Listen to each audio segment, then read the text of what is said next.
Hey, what is up, everybody? True Boxing here. Thank you for coming back to get hit with the truth. So today, I'm sorry it's been a minute, guys. Been really busy the last about week and a half, 2 weeks. I know I haven't released a lot of videos as of late.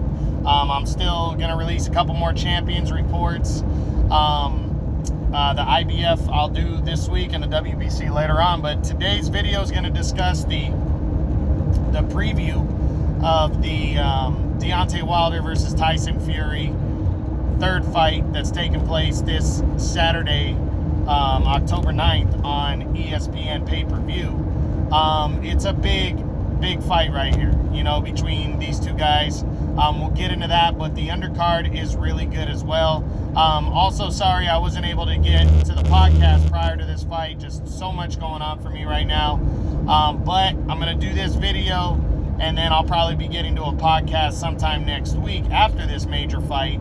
That way we can discuss that. I'm going to discuss Manny Pacquiao on the podcast, him retiring, all that good stuff. But let's jump into this one right here, this whole heavyweight fight card. And guys, if you are not going to watch this whole card, you're fucking tripping, because it's 4 solid heavyweight fights on the pay-per-view card that you just don't want to miss.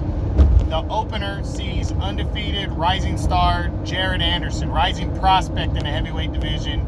The real big baby Anderson is what he's called. This guy's 9-0. I believe all wins have come by knockout. He might have one decision win, but he is rolling right now.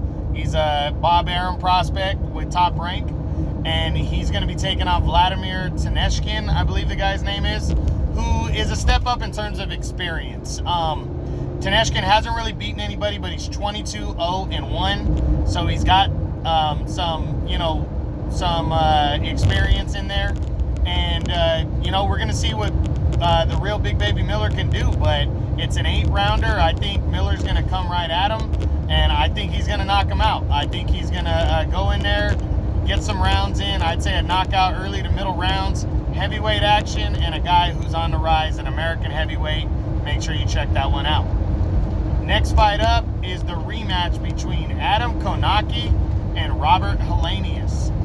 This one is a big rematch right here. These two guys fought right before COVID hit hard in 2020.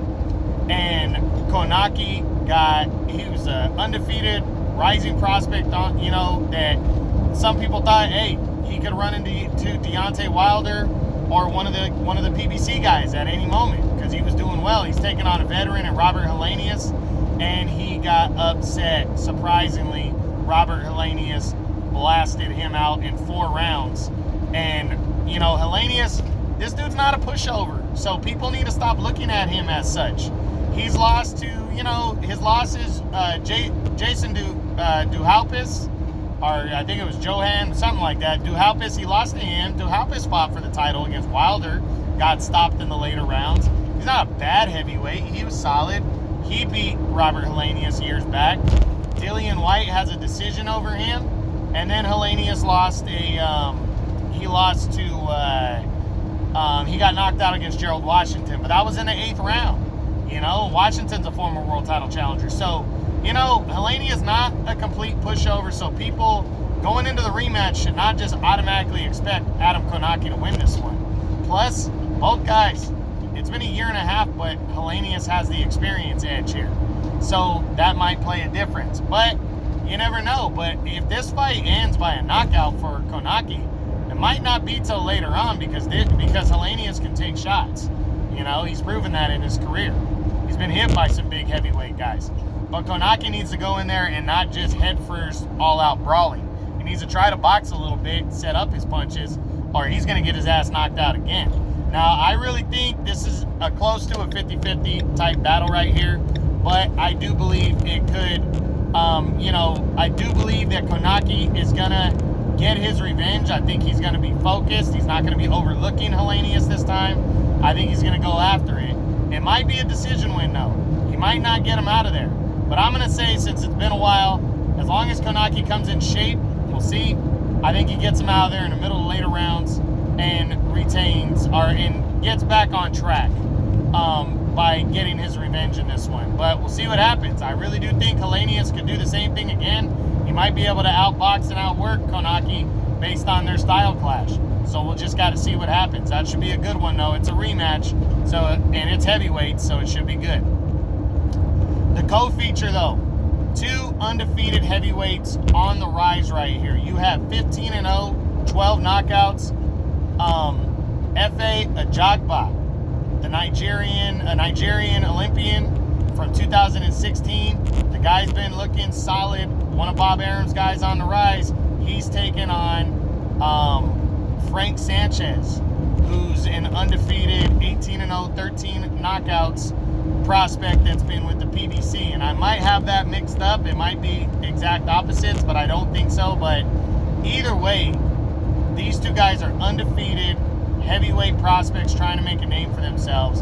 And I'm pretty excited about this fight. You know, again, in the heavyweight division, you can't go wrong for the most part, you know. And when you got 2 big guys trying to prove themselves right here and take the next step, possibly get a title shot based off of this win could springboard one of these guys into a final eliminator, could get them a title shot. It's definitely the biggest fight of both of their careers, and it's on a major card.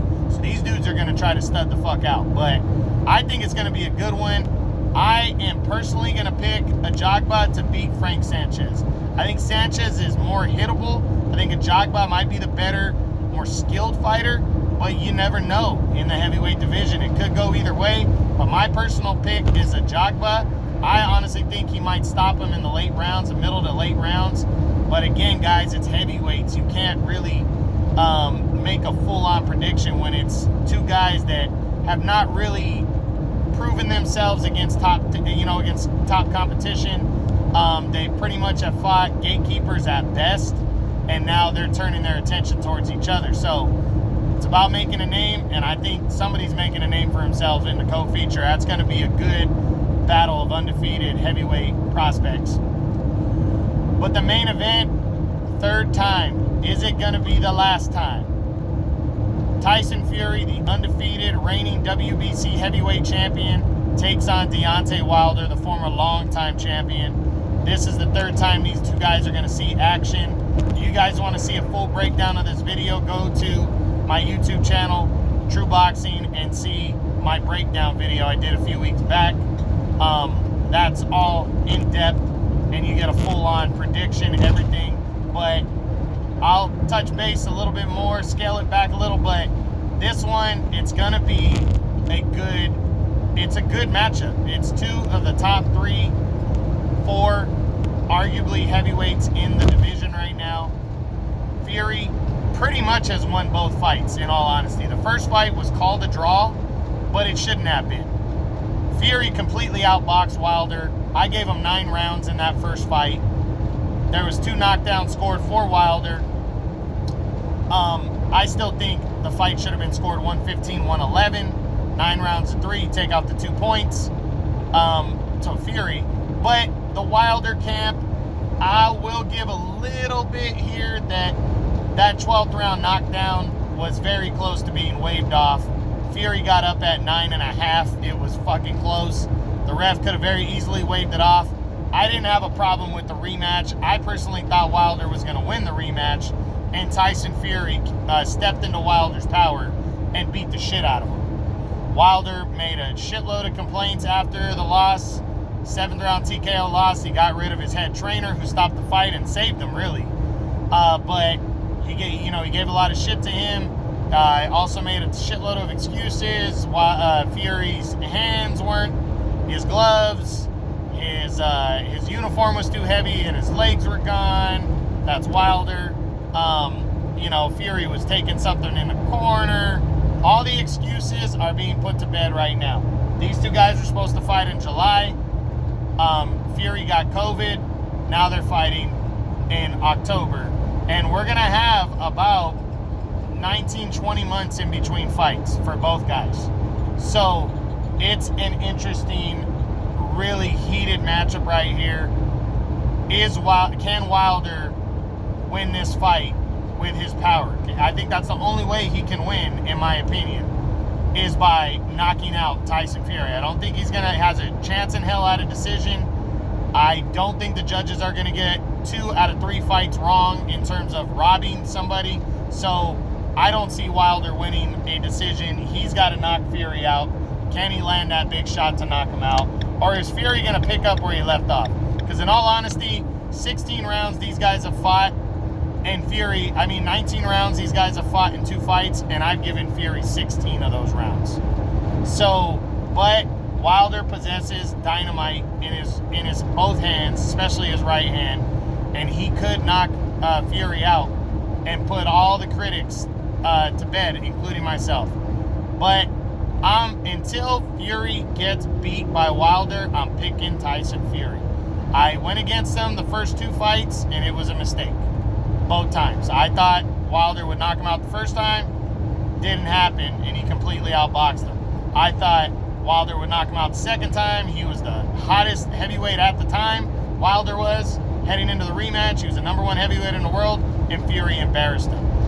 But again, I did say this in my breakdown video, and I've been continuing to say this. This is the first time. This is Fury's 4th major big-time fight. And it's the first time he's coming in as the favorite. Against Vladimir Klitschko, he was the underdog. Both times against Wilder, he came in the underdog. How does he handle coming in as the favorite? Is he focused? Can he win this fight? Did Anthony Joshua losing to Alexander Usyk help Fury focus on Wilder? Did he help? Did that upset help? Now that Joshua isn't seemingly next on the table for Tyson Fury. Or is Tyson Fury just completely overlooking Wilder across the board? We're going to see this Saturday, October 9th, on ESPN pay-per-view. I can't wait to see it. I'm totally pumped up for it. You guys should be too. You're not going to be disappointed. 4 big heavyweight fights. Prospect on the rise, Jared Anderson, the real big baby. That's what he's called. Taking on undefeated Vladimir Teneshkin. And then the rematch between, heavyweight prospect Adam Konaki and veteran Robert Helenius. Then 2 talented heavyweight prospects in the co-feature. F.A. Ajagba, Frank Sanchez, trying to take that next big step. And then the rivalry continued. Can Tyson Fury put it to bed? Can Deontay Wilder extract some revenge? And we possibly see a 4th fight down the road? We will see Saturday, October 9th. I hope you guys enjoyed this. True Boxing, you've been hit with the truth.